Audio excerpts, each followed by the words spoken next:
আপোনালোকৰ কিবা পৰিচয় পত্ৰ আছে তেনেহ'লে আপুনি সেইখনো ৰাখি পেলাই যদি আপোনাৰ ভোটৰ লিষ্টত নাম আছে তেনেহ'লে আপুনি মতদান সাব্যস্ত কৰিব পাৰিব।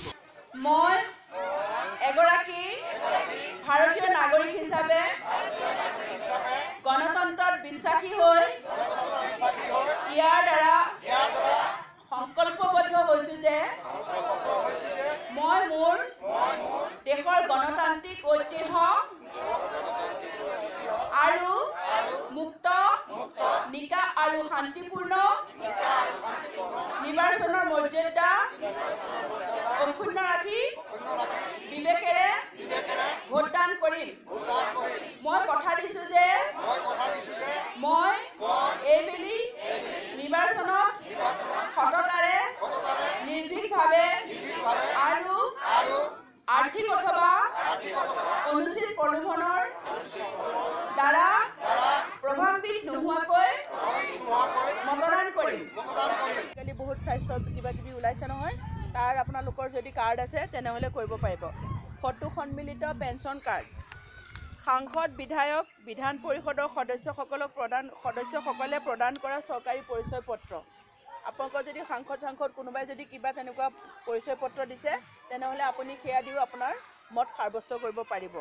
আমি কোনো পাৰ্টিৰ প্ৰচাৰৰ কাৰণে অহা নাই, কোনো পাৰ্টিৰ নাম লোৱা নাই। আপোনালোকে নিজৰ বিবেকৰে সৈতে এখন নিকা চৰকাৰ চুনাও কৰিব। আমাৰ সজাগতা অভিযানটো ইলেকশ্যন কমিশ্যনাৰ ইণ্ডিয়ান ইলেকশ্যন কমিশ্যনাৰৰ দিশা নিৰ্দেশনাৰ অনুসৰি আমি অল ফ'ৰ্চে মানে মতদাতাৰ সজাগতা অভিযান কৰিছে। নিজৰ এৱাৰ য'ত মানে ফ'ৰ্চ ডিপ্লয়ড আছে। আমি 3খন ডিষ্ট্ৰিক্টত কৰিব লাগে। আমাৰ CRPF 30 বেটালিয়ন যিটো হেডকোৱাৰ্টাৰ চাৰিদুৱাৰত আছে শোণিতপুৰত, তাৰ 3টা জেগাত আমাৰ কোম্পানী আছে। 3টা কোম্পানী আমাৰ লখিমপুৰত আছে আৰু 2টা কোম্পানী আমাৰ এই বিশ্বনাথ ডিষ্ট্ৰিক্টত আছে আৰু 2টা কোম্পানী আমাৰ শোণিতপুৰ ডিষ্ট্ৰিক্টত আছে।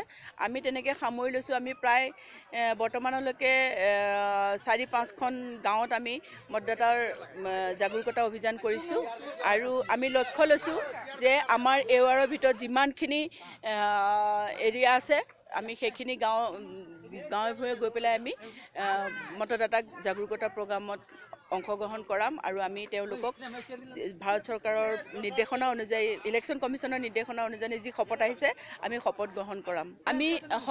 আমি তেখেতসকলক 3টা কথা কৈছোঁ। এটা, নিজৰ বিবেক বিবেচনা অনুযায়ী ভোটদান কৰক আৰু দ্বিতীয়তে ইলেকশ্যন কমিশ্যনৰ ফালৰ পৰা এইবাৰ VVPAT মেচিন এটা মানে মতদান কেন্দ্ৰত থাকিব। তেওঁলোক সেইটো তেনেকৈ ব্যৱহাৰ কৰিব লাগে, সেইটোৰ বিষয়ে কৈছোঁ।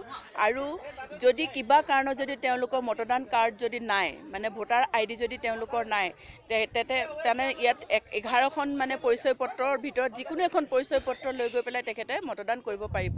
তাৰ কাৰণে আমি তেওঁলোকক শুনাই দিছোঁ যে 11খন আইডেণ্টি কাৰ্ডৰ ভিতৰত যিকোনো এটা মানে পৰিচয় পত্ৰ লৈ গৈ পেলাই তেখেতে মতদান কৰিব পাৰিব।